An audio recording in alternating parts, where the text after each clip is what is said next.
பரலோக மன்னா என்ற இந்த தின தியானத்திற்கு உங்களை அன்புடன் வரவேற்கிறோம்.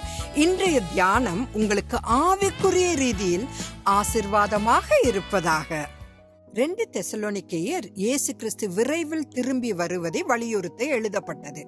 கடைசி நாட்களில் என்ன நடக்கும் என்பதை நமக்கு சொல்வதே இதன் நோக்கமாக இருந்தது. நோவாவின் நாட்களில் இருந்ததைப் போலவே கடைசி நாட்களும் இருக்கும் என்று இயேசு கிறிஸ்து லூக்கா 17வது அதிகாரம் 26-27 எச்சரித்தார்.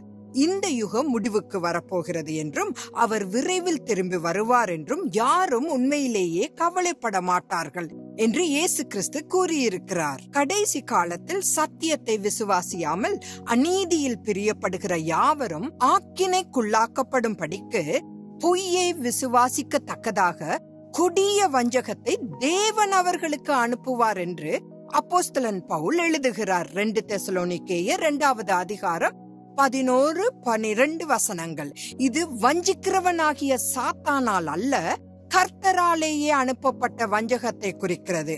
இன்றைய காலகட்டத்தில் வஞ்சகம் உச்சகட்டத்தில் இருப்பதால் யாரும் கர்த்தரின் வார்த்தையை படிக்கவோ நம்பவோ விரும்புவதில்லை. ஆனால் எஞ்சி இருக்கும் ஒரு சிறிய கூட்டமாக நாம் சத்தியத்தை தொடர்ந்து கற்பித்து அதை நடைமுறைப்படுத்துவோம். இன்றைய மன்னா உங்களுக்கு ஆசீர்வாதமாக இருந்திருக்கும் என்று நம்புகிறோம். தேவ சித்தமாயின் மறுபடியும் நாளை சந்திக்கலாம்.